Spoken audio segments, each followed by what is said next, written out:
availability with Patrik Laine. So we'll start. We just need you to raise your hands to ask questions, and we'll start in a few seconds.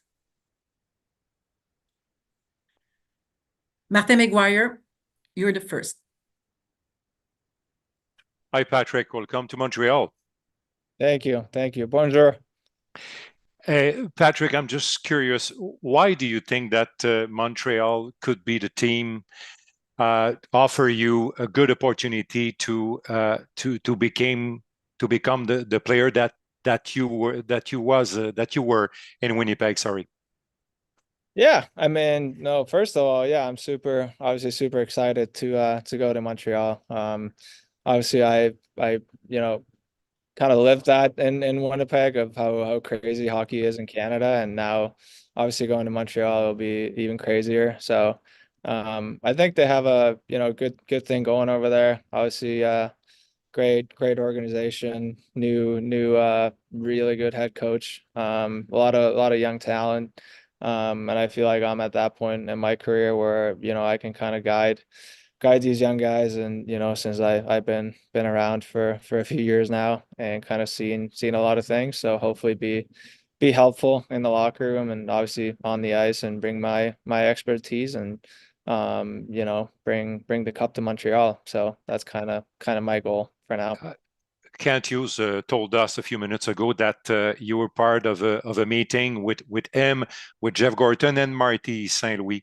What was your first feeling after this first meeting with your new coach? No, it was great. Obviously haven't really talked to him yet, but everything I've heard about it it's been all positive. Everybody knows what he did in this league as a player, so he kind of knows how things go. And the way I've heard him coaching, that it's the guys like him, and I like the way they play. So I'm super excited to get to know him more and get to know how the Canadiens are playing, and obviously jump in and try to do my thing and help the team as much as I can. Thank you very much. You had the camp. Thank you. Merci beaucoup, Martin. We'll go with Eric and Stu. Eric, you're next. Hey, Patrik. Welcome to Montreal. Thank you. Patrik, certainly out of respect for your privacy, I understand you've been through a lot over the last year. Wouldn't ask you to go into detail about that, but I'm curious, what have you learned about yourself over the last year that can apply to you taking advantage of the opportunity in front of you? Yeah, I mean, yeah, it's not a secret that it's been a little tough on and off the ice lately, but I think I've learned how do I put this? Just learn things about myself, how to handle certain situations. There's always going to be stuff that's happening to you, a lot of adversity and a lot of good things, but kind of how to handle that. I always wasn't the best at doing that, but I feel like now it's how to navigate through them, how to handle them. Is the glass half full or half empty kind of thing? And now I'm looking at things in like more positive perspective these days, and I feel like the handling and navigating through tough times is kind of what I've learned mostly about myself these past couple of years. So I feel like I'm at a really good place, and obviously couldn't be excited with the news from today. So you mentioned on the ice. Obviously, you come with a reputation of being able to score goals. I'm wondering if there are other elements of the game that you feel prepared you can commit to at a level that will bring you to being a more complete player here in Montreal. Yeah, I mean, I feel like that's just one thing that I've obviously been really good at doing that, but I feel like that's something that people always see like myself as just a goal scorer, but I know myself, I know I'm a really good playmaker. I know I can play hard. I can be hard to play against. So now it's just, putting all those things together. And just, I feel like it's maturing as well. Not only looking at the score sheet, but just try to find different ways to help the team to win, and that's kind of what I'm trying to do when I get to Montreal. Thanks, Patrik. I wish you all the best in that. See you soon. Yeah. Thank you. Thank you, Eric. Stu, you're next. Patrik, I know you were looking for a fresh start and moving away from Columbus, and Montreal might not be the easiest place for that. I'm just wondering, with your meetings with Kent Hughes, what impressed you most about him that maybe helped convince you that Montreal would be a good spot for you? I mean, it was just seemed like a super nice guy. I mean, I don't think there was much to be said in that sense that I needed convincing to come to Montreal. Like it's I mean the biggest hockey market there is, and I've played in Canada before, obviously, and I loved every minute of it. So I miss being back there where hockey's the number one thing, and people really genuinely care about the team and obviously the players. So I'm didn't need too much convincing. That was I really wanted to go to Montreal, and obviously I know the city and how much they care about the team, how passionate the fans are.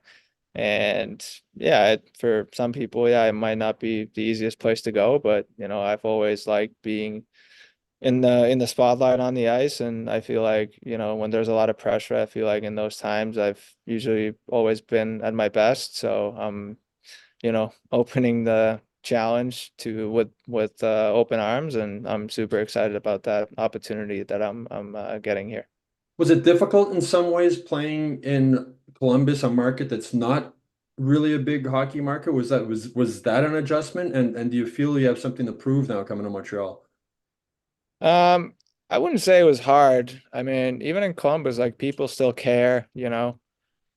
I mean, yeah, and in the States, obviously there's more than just hockey, but I feel like Montreal, it's just hockey's the number one thing, and everybody, breeds hockey basically. So that's probably the biggest thing I'm excited about. Again, get to go somewhere where hockey is the number one thing.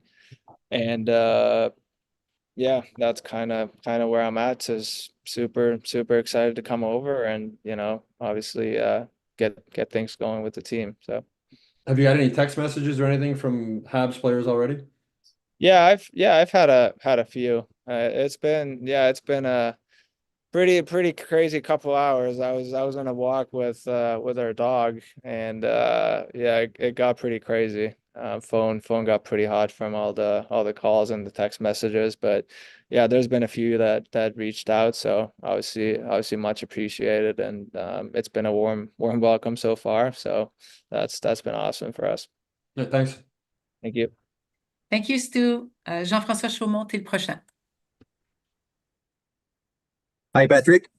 Hi. I know you said that you want to be a complete player, but I'm curious to know, with the change of scenery, do you believe that next season you can come back as a 30 goal scorers and maybe even more?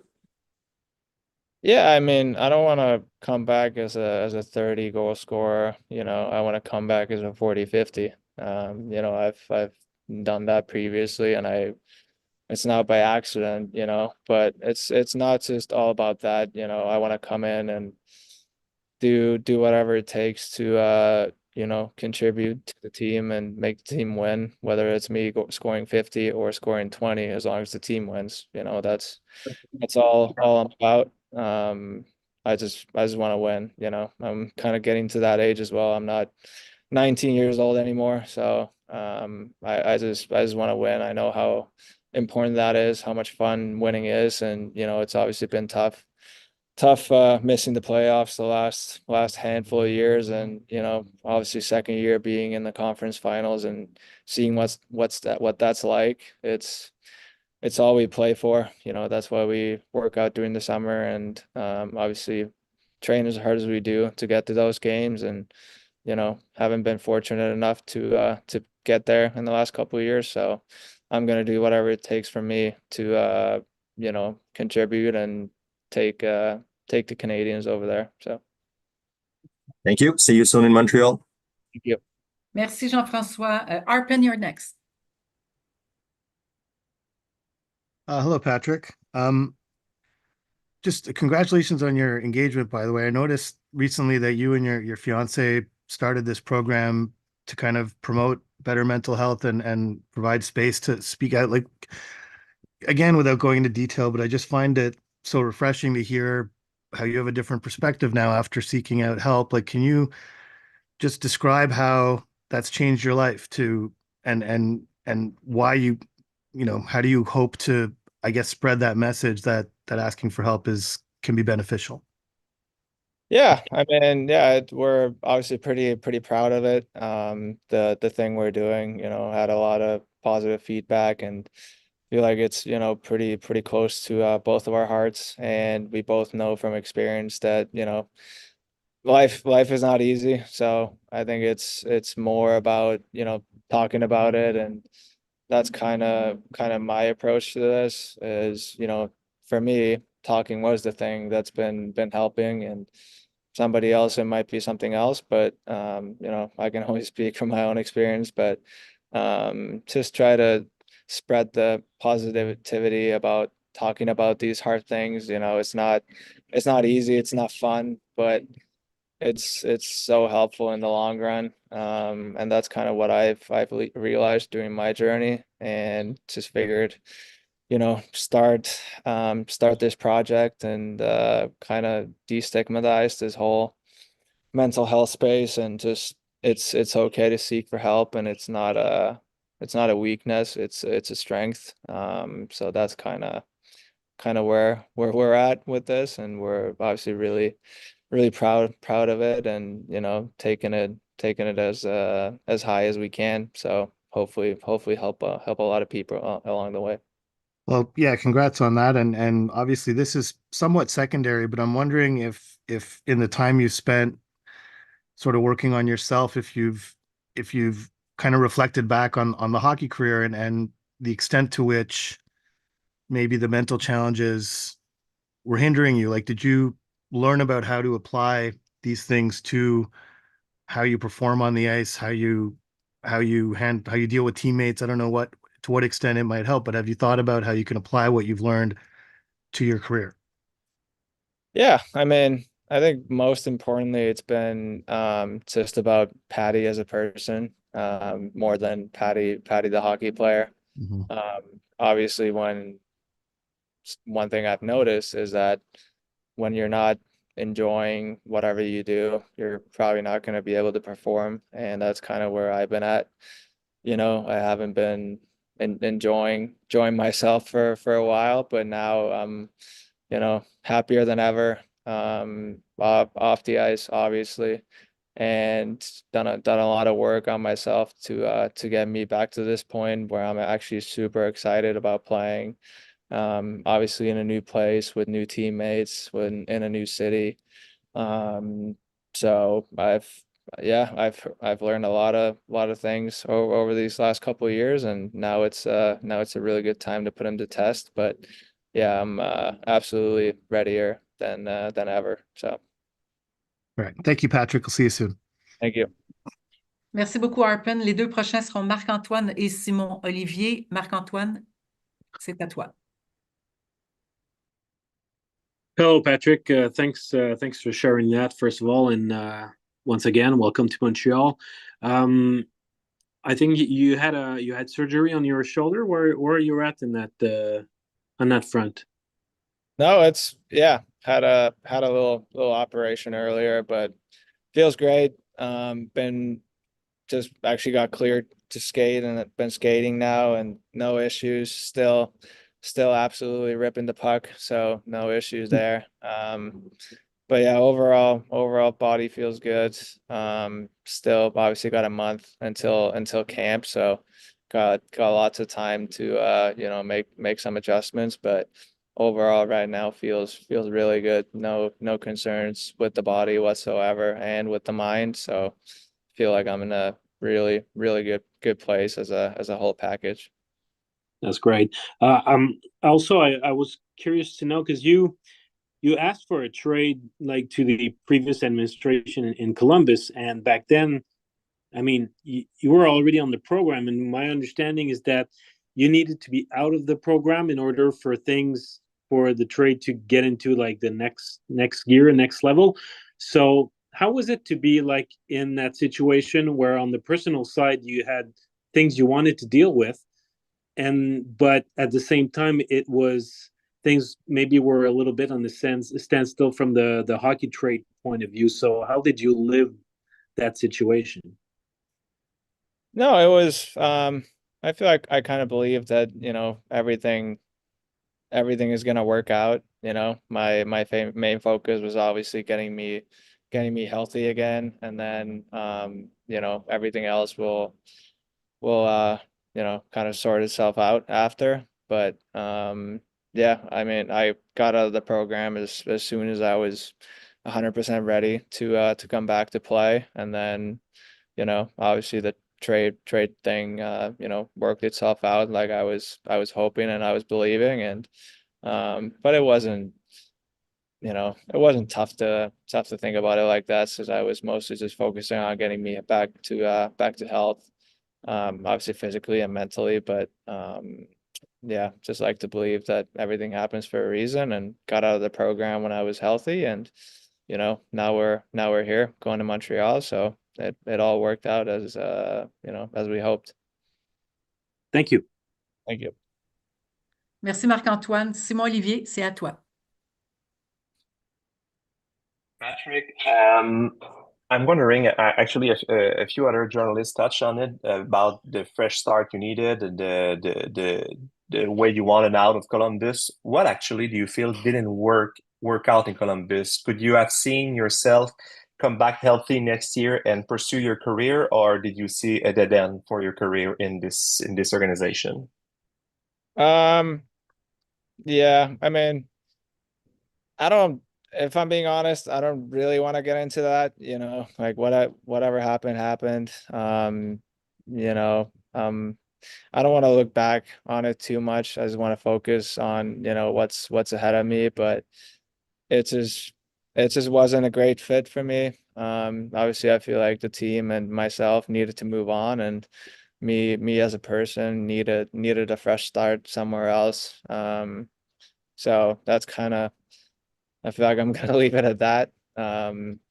Yeah, now I'm just more focused on what's ahead of me instead of what's in the rear view mirror. So that's kind of where I'm at with that. All right, I respect that. About what you said earlier about the way you handle negativity in a better way than you used before. You used the word passionate to describe the market, but it can be a euphemism because this market is passionate when things are good, and it's passionate when it's bad. It can be really bad and really negative. How do you feel you have now the tools to handle this big, possibly huge amount of negativity? Yeah, I mean, yeah, obviously passion is a great thing. Yeah, sometimes, when we're not playing great, I'm sure it's a lot of negativity, but I feel like it's only because people care. And I think for me it's just, I feel like early in my career, I feel like I was taking things too personally. But now I feel like just, we're gonna keep working on what we're working on, always try to get better every day. It doesn't matter what anybody else is saying. I know, people want us to win, and people want us to get better, and that's what we're trying to do, every single day. So just try to block out everything else as much as we can. And I think the most important thing anyway that's going on is inside that locker room, and whatever the guys are thinking. And that's kind of all that matters. But yeah, but I like the passion over there, so I'm excited for that. Thank you and good luck. Thank you. Merci, Simon Olivier. We have two more, Brian Hedger and John Chidley Hill. Brian, you're next. Hey, Patrick. Good to Oh, see you. Brian, how's it going? How are you, man? Good. Good to see you smiling. Listen, I'm wondering, with your time in Columbus, how will you look back on your time here as a Blue Jacket? Well, it's been kind of a roller coaster. Obviously, it work out the way that anybody was hoping. Obviously for me personally and for the team, obviously we wanted to get something out of this, but I feel like for me, I learned so valuable lessons mostly off the ice about myself as a person, and that I can take with me for the rest of my life. But I'm still gonna, cherish my time in Columbus. Yeah, it wasn't always easy, but yeah, when you look back on it, I still, I loved being and living in Columbus. The people are great, people are awesome, the fans are passionate. So there was definitely a lot of good times in Columbus, but yeah, that's kind of where I'm at with that. Yeah, the only thing I have for you, other than that, is kind of curious. Like, you had a long time, obviously, since you went into the program to now.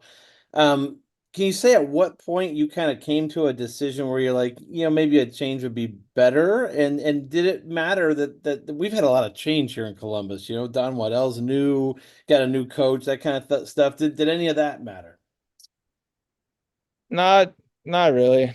I mean, I kind of knew that even before going into the program, that change of scenery could probably be beneficial, but I don't think at that point any changes that were made really moved the needle at all for me. Um, I just knew as a person that I needed a new start somewhere else, more so as a person than as a hockey player. And that's what I'm more worried about, me as a person. So obviously there was stuff that happened in Columbus on and off the ice that, kind of haunts a little bit, but so just feel like I needed a restart for my life and my career, and now obviously super fortunate to have that in Montreal. So obviously couldn't be happier about it. Thanks, Patrick, Thank and you. good luck, bud. Thank you. Appreciate it, man. Thank you, Brian. John, you're next. Hey, Patrick, congratulations on this new chapter, as you've been talking about. Obviously, the Habs are the most historic franchise in the NHL. I'm curious, maybe not even as a player, but as a fan, is there a particular Montreal Canadiens moment or tradition or anything that you're looking forward to that's specific to the Habs and their very historic and frankly beautiful culture?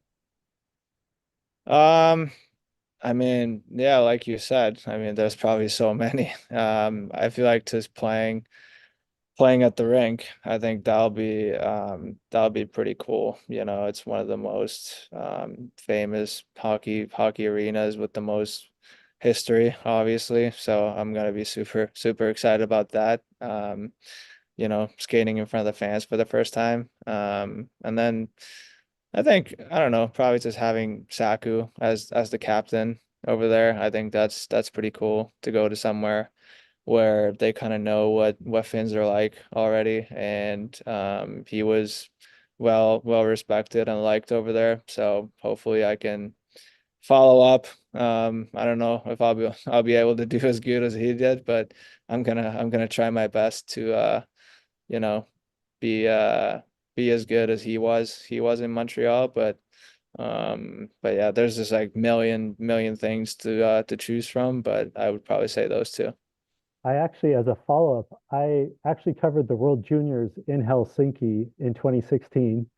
And I saw Saku and Timu greeting you guys after your gold medal victory against Russia. What kind of an influence has Saku had on your career? And, what does he mean to you as a player? Yeah, I mean, I don't know if I've ever actually, like, outside of that, like, met him in person, but I feel like he just has such a big influence on hockey overall, especially Finnish hockey. I feel like him and Solani and those guys are obviously the biggest biggest names that we have that you know, played over here. I mean, there's so many, but just to say those two. And yeah, it's just been so helpful for younger generations to you know, come to the league and seeing those guys do it, seeing those guys be successful. So it's been helpful for a lot of kids, especially myself when I was growing up to see those guys play over here and how well they did. So just try to build that same kind of legacy for the next generation. I guess, but yeah, it's been super helpful. I have one last follow-up, and I promise it's an easy one. Whereabouts are you right now? Because that has to be the nicest Zoom backdrop I've ever seen. Oh, yeah, I'm actually I'm down in Florida. Yeah, don't you guys don't get confused by the toque. I put it on as soon as I heard I'm going to Montreal, so I gotta get used to it again. But yeah, down in Florida where we've been pretty much the whole summer, so gotta get used to the cold again. So I'm preparing. Thanks, Patrick. Thank you. Merci. Thank you very much, everybody, for your participation. Patrik, thank you so much for your availability, and thank you for doing this, and see you in Montreal pretty soon.